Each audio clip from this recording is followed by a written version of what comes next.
troubles as the seal of the living God. Extraordinary. Now, if I'm not mistaken, the points on the star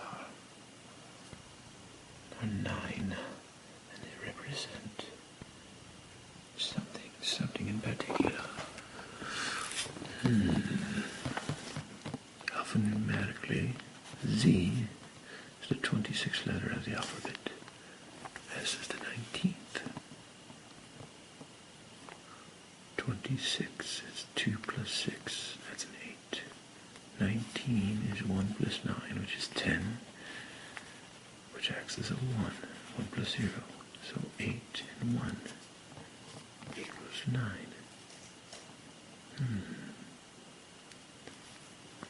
Z-I-O-N, Zion.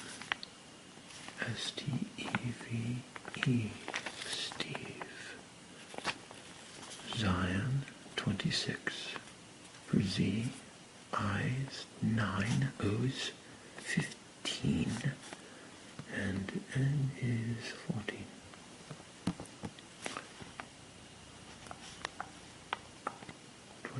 Plus 9 plus 15 plus 14. I do believe it equals 64. 6 plus 4 is a 10 or a 1. S 19, T 20, E 15, V 22, E 5. 19, 25, 22, 5, 71. 7 plus 1, 8. 8 for Steve, 1 for Zion. 8 plus 1, 9 again. Extraordinary. Let's look at this small print. G-O-D L-I-V-I-N-G,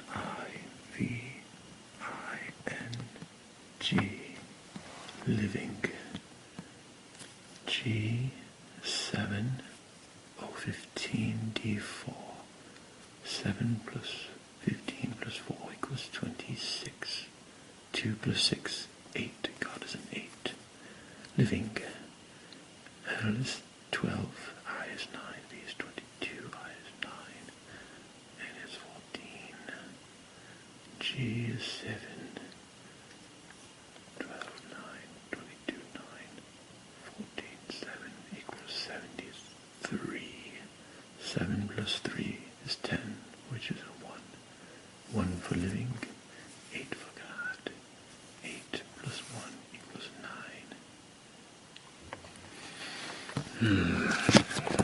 This is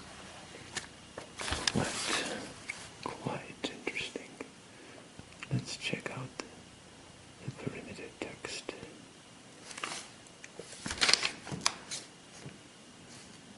Stephen, Joseph, Christopher's, apostrophe S, point of view, acronym for point of view, POV. Stephen is 85. Joseph, 73. Christopher's 3 plus 8 plus 18 plus 9 plus 19 plus 20 plus 15 plus 16 plus 8 plus 5 plus 18 plus 19. 316. 3 plus 1 plus 6. 10. Or 1. Point of view. POV 16, 15, 22, 53, 5 plus 3, 8, 1 plus 8, 9, another 9, one more number, or 2, R is the 18th letter of the alphabet, 1 plus 8 equals 9, there are 5 pairs of 8s and 1s, which total 9. or 45. Yes, I believe the grand total of all the letters, which are 45 letters, no, 48 letters, 48 letters. Yes, 48 letters equals 666.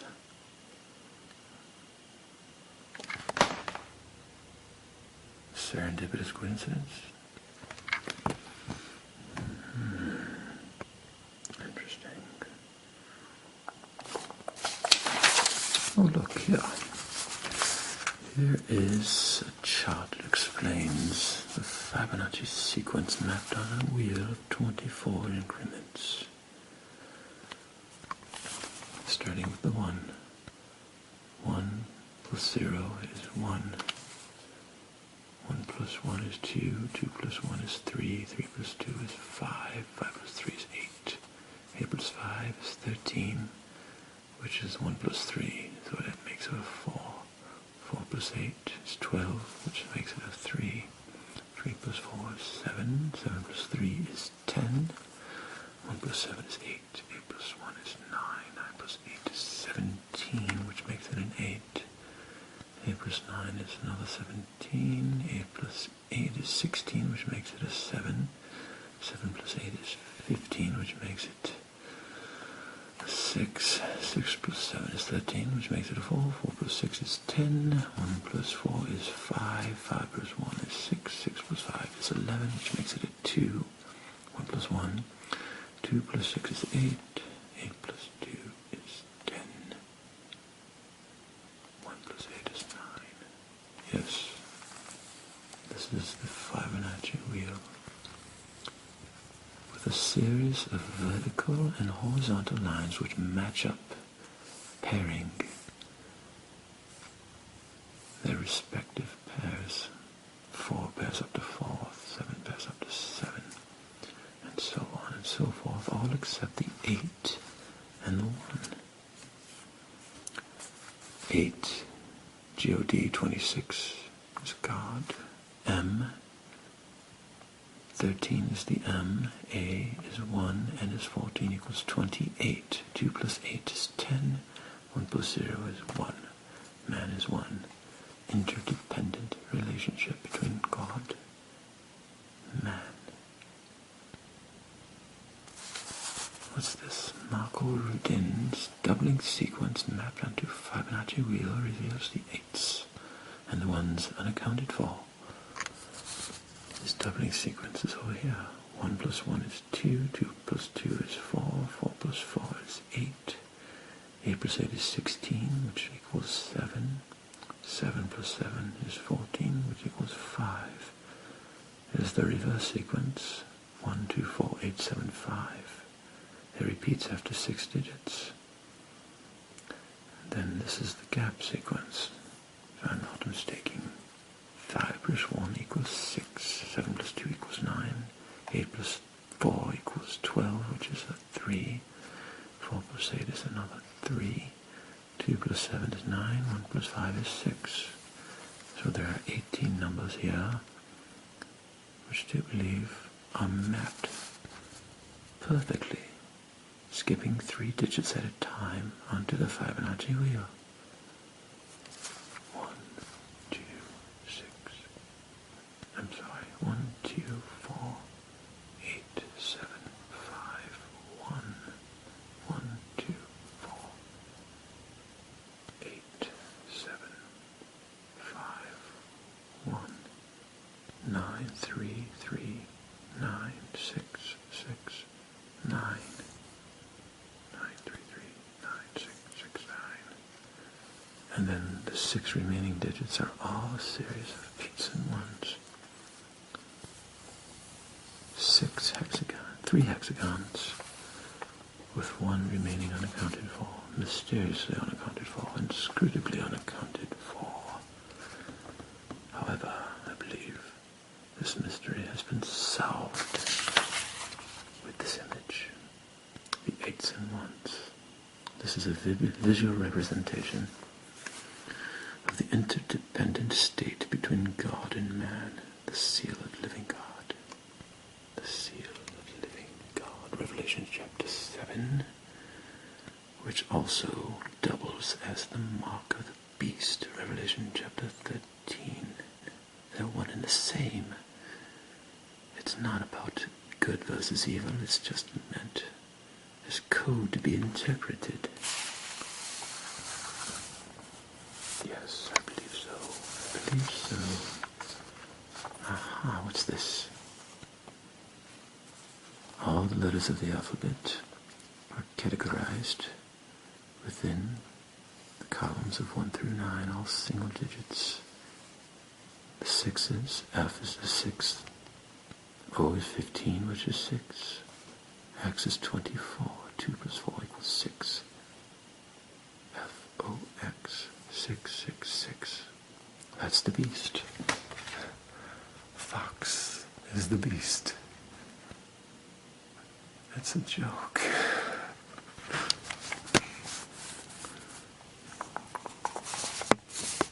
Well, don't call evil what I call good.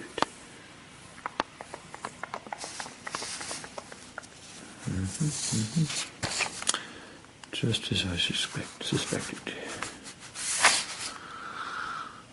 This mark, this seal of living God, is actually a fulfillment of biblical prophecy in most prodigious proportions, as you see here. Holy, or unholy Bible. We see that. Let's go to this chapter right here in the Psalms.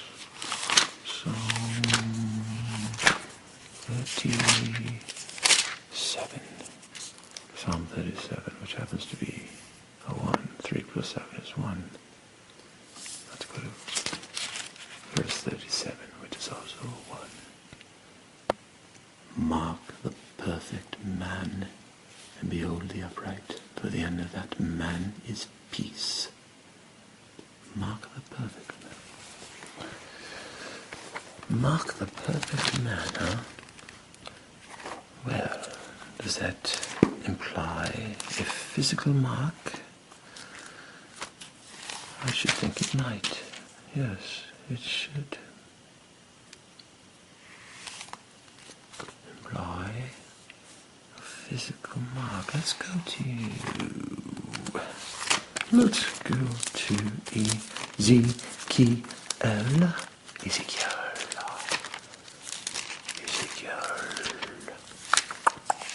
Ezekiel chapter 9. Number 9. Ezekiel. Where is Ezekiel? Come on. Most third graders know where Ezekiel is. I go to Sunday school. Okay. Ezekiel chapter 9. Verse 4. And the Lord said unto him, Go through the midst of the city, through the midst of Jerusalem, and set a mark upon the forehead, for the men that sigh and cry, for all the abominations that be done in the midst thereof. And go to the others, he said, in mine hearing, go ye after him through the city, and smite, and let not your eyes spare, neither have ye pity, slay utterly old and young, both maids and little children, and women, but come not near any man upon whom is the mark, and begin at my sanctuary. Then they began at the ancient men, which were before the house. And he said unto them, Defile the house, and fill the courts with the slain, go ye forth.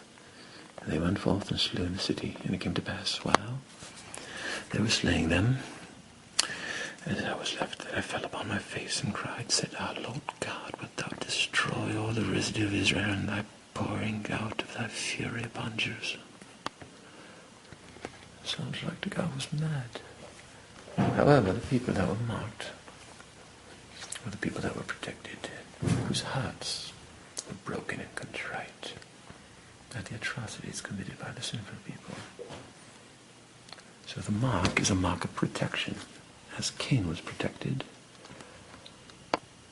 And let me go to Philippians chapter 3. Philippians chapter 3. Philippians chapter 3.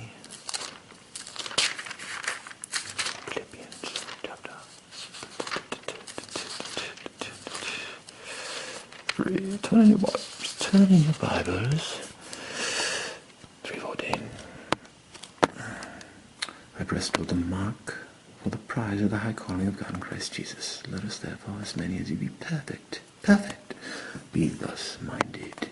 And then if anything ye be otherwise minded, God shall reveal even this to you. Nevertheless, whereto we have already attained, let us walk by the same thing, by the same rule. Let us mind the same thing. Brethren, be followers together of me, and mark them which walk so, as ye have an example. Now, the marking, I would suppose that you would contest that this is just a figurative mark. However, is it not duly appropriate and right that the children of God should be visually, conspicuously sequestered from the children of disobedience? I would think so. I think a visual mark, a permanent visual mark, would constitute an allegiance to God, especially in light of Romans chapter 12, verse 1. Romans chapter 12, verse 1. Romans chapter 12. I beseech you, therefore, brethren, by the mercies of God, that ye present your bodies a living sacrifice, holy, acceptable unto God, which is your reasonable service. So you are to present in the physical presence, in the physical sight of God, your bodies as a living sacrifice to God. Living sacrifice. I gotta be quiet because I don't want my parents to hear me. Anyway. So, a living sacrifice, huh? What does that mean, living sacrifice? Let's go to another verse and find out. Okay. Psalm 50, verse 5. 5 equals 1.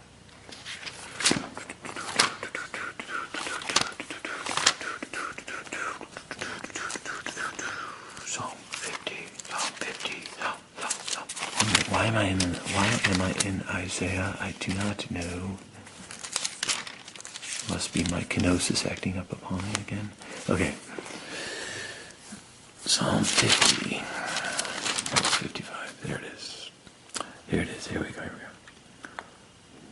Gather my saints together unto me, those that have made a covenant with me by sacrifice. Obviously, if these saints are gathered together, they're still living. But they've made a covenant. Now, what covenant could they make as far as having a living covenant? A living new covenant. How about we go to Jeremiah 31, the bullfrog. Jeremiah was a bullfrog, very good friend of mine.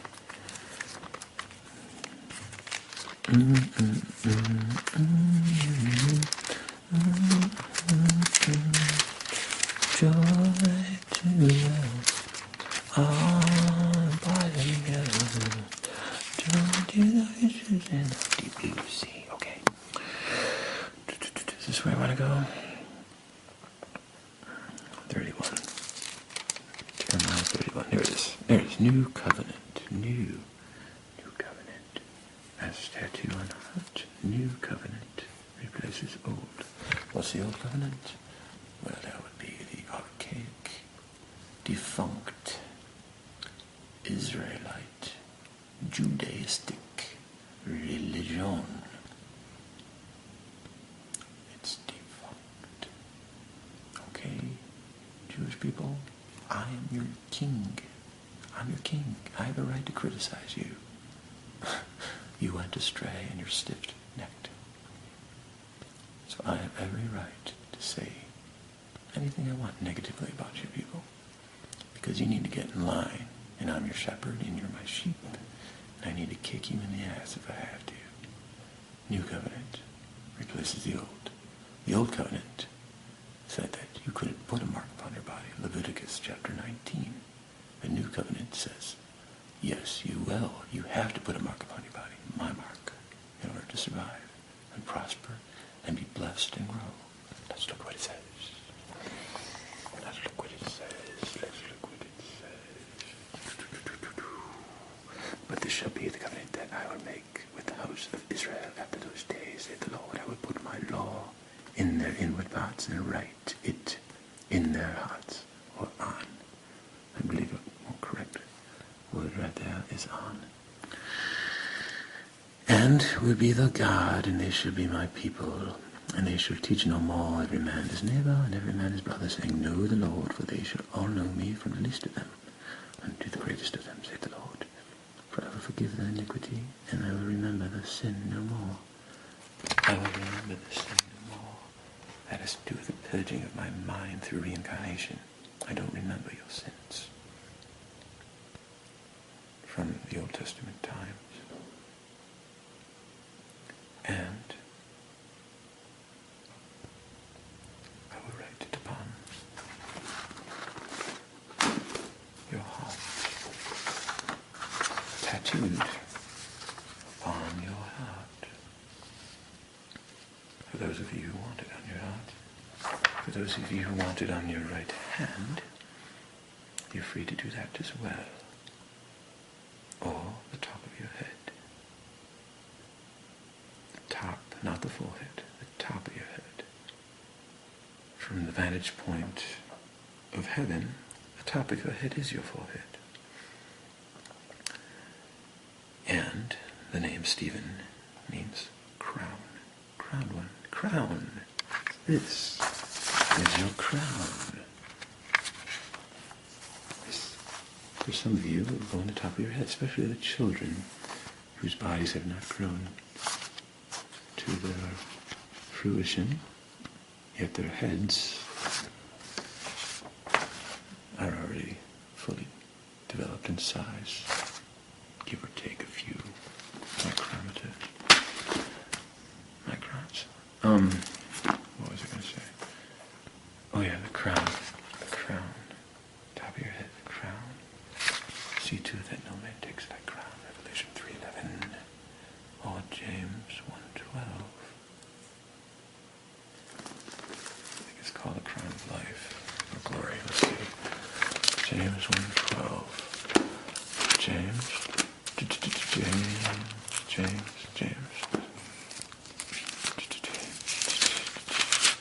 First Peter.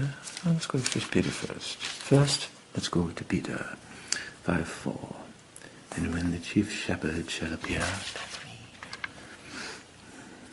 ye shall receive a crown of glory that fadeth not away. Well, tattoos really don't fade away. I mean, come on. I mean, obviously Peter didn't know that they would fade after 10 or 20 years. So it's kind of like a permanent mark as opposed to like writing it on your head with a magic marker, which does fade away. So that's the crown. This is fulfillment of this. Let's go to James now. Thank you for stopping at Peter first. Thank you, Peter. You're most gentleman. James, okay. James 1:12. 1:12. James 1:12, there it is. Blessed is the man that endureth temptation, for when he is tried, he shall receive the crown of life, which the Lord hath promised to them that love him. Crown of life. Crown of life. This is also called the morning star. Morning star, Revelation chapter, 3 or 2, something like that. So, why the negative connotation to this in Revelation chapter 13 And the mark of the beast, Revelation 13. Okay. Here's wisdom 11. Have understanding, count the number of the beast, for it is the number of a man. Oh, we've already told you, or I've already told you, that the beast is the fox. For it is the number of a man. His number is 666. Number of a man. Well, that's my birth name. Stephen is 6 letters. Joseph is 6 letters. And I was born with the last name Ciummo, C-I-U-M-M-O, which is 6 letters. So that fits. What else? He causes all, both small, great, rich and poor, free boundaries, and mark in their hands. So basically, the problem with interpreting the book of Revelation, it is a very, very complicated puzzle that nobody can really figure out because it does not privately testify to them as it does to me, despite what 1 Peter says, where he says that Scripture is of no private interpretation. Well, that's concerning man. That's not concerning me. So the book of Revelation is actually a private interpretation of me. There's things that happen in my life personally that are directly, or have been directly encoded in the book of Revelation. So that's why nobody can really figure it out. And it's not this battle between good and evil, per se. A lot of it is just drama to get the reader's attention, to bring reverence to the book, and to obscure the cryptic message lying underneath. So, this is a holy thing. It's good. Good.